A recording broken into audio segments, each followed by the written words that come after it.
শিমের আটি, শিম থেকে যে ছাড়ানো হয়েছে সেইগুলো, শিমের আটিগুলো একটা একটা করে বসে বসে উপরের যে শিমের আটির খোসাটা, কালো খোসাটা ছাড়িয়ে নেওয়া হচ্ছে একটা একটা করে। সবকটা ছাড়ানো হবে। এই যে পাশে সবই রাখা আছে, ছাড়ানো হচ্ছে একটা একটা করে শিমের আটি গুলো। একদম পুরো সবকটা ছাড়িয়ে নেবে বাটিতে। বাটিতে করে একদম পুরো সবকটা ছাড়িয়ে নিয়ে এসব প্রায় ছাড়ানো হয়ে এসছে। আর অর্ধেক কিছু বাকি রয়েছে তলায়, কালো কালো করে সবগুলো একদম সব উপরে শিমের যে উপরে কালো খোসাটা থাকে ওই খোসাটা সব কটারই ছাড়ানো হবে। পুরোটা হয়ে যাবে, সব কটা একসাথে ছাড়িয়ে নেবে। একবারে পুরো পরিষ্কার করে নেবে। একবারে সবই পুরো পরিষ্কার করে ছাড়িয়ে নেবে।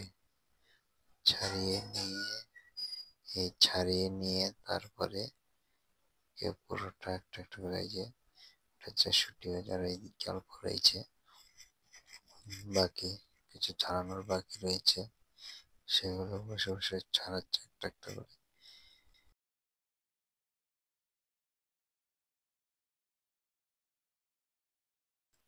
ছাড়ানো হয়ে এসছে, একটু করে ছাড়ানো শেষে এবার রান্না করছে যে আলু। আলু কুচিয়ে ভালো করে, আলুটাকে ভালো করে ছোট ছোট করে সরু করে কুচিয়ে নিয়ে একে রান্না করাতে চাপিয়ে দিচ্ছে। হলুদ, লঙ্কার গুঁড়ো, হলুদ আর জিরা, জিরা দিয়েছে, জিরা দিয়েছে আরো ভালো করে লাচ্ছে, একজন যেন গায়ে হলুদটা ভালো করে লেগে যায় সেই জন্য রান্না করছে।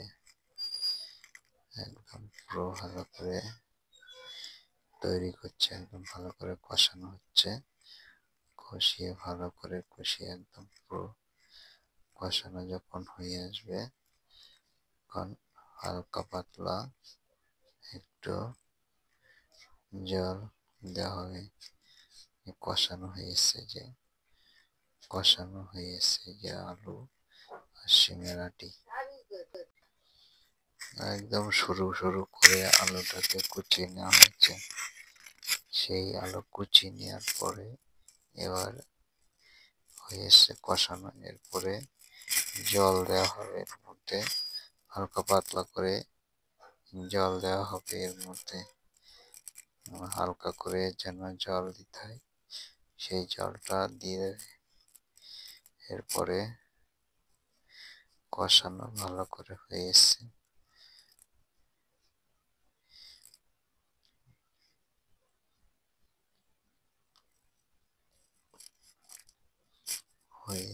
যে কষানো হয়েছে ভালো করে জোর করে রেখে দিচ্ছে। একদম পুরো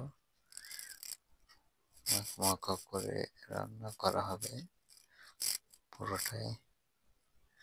এই যে হয়েছে, এই যে জল দিচ্ছে নিয়ম করে জল দেওয়া হচ্ছে।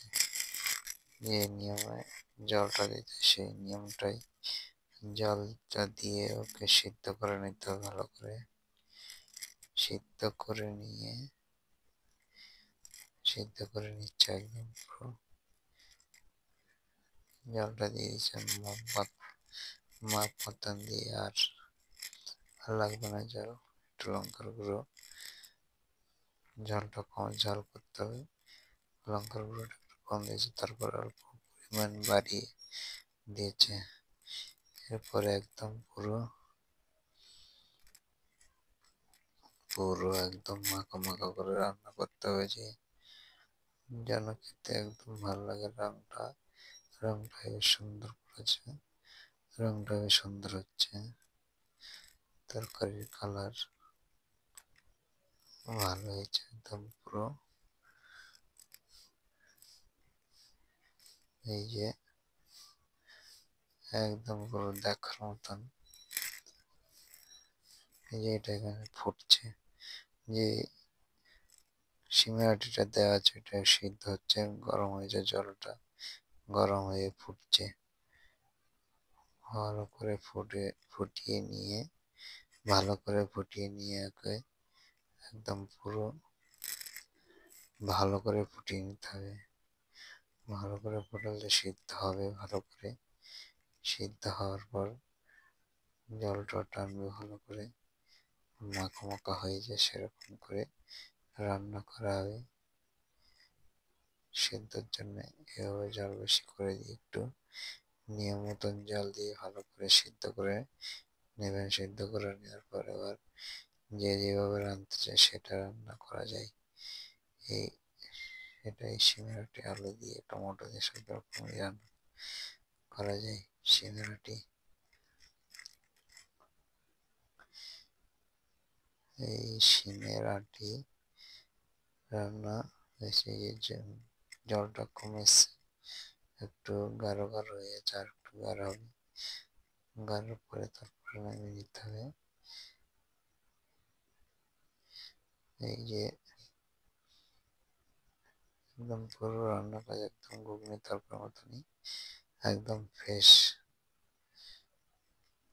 ভালোই ভালোই তো, রংটা সেই ভালো, রসিমের জন্য মাখা মাখা হচ্ছে, মাখা মাখা হচ্ছে। মাখা মাখা করে একদম পুরোটা মাখা মাখা করবে। মাখা মাখা করার পরে যে মাখা মাখা হয়ে এসছে একটু পরেই, শেষ হয়ে আসছে একটু পরে সবাই খেতে বসবে। সবাই সবাই খেতে বসবে একটু পরে। যে কত সুন্দর এবং এই যে আগুনটা জালটা বন্ধ করে দিয়েছি, এবার নামিয়ে দেওয়া হবে। সবাই খেতে বসছে, সেখানে দেওয়া হবে। খেতে ভালো হয়েছে, আমরা খেয়েছি, ভালো হয়েছে, খুব ভালো হয়েছে। এরকম এভাবে রান্না করলে খেতে ভালো। এই সিমেরাটিটা রান্না করার পর খাবেন, একদম পুরো সেই তরকারির মধ্যে যাবে, একদম সেভাবে সিদ্ধ হয়ে যাবে একদম পুরো। এই যে খেতে বসছে সবাই, সবাইকে দিয়েছি। এই যে আমি বসছি এখানে খেতে বসছি, খেতে বসে এই যে সিমেরাটি দিয়ে ছিলাম, এক দুজনা খাচ্ছে। এরা খাচ্ছে, তরকারিটা ভালো হয়েছে।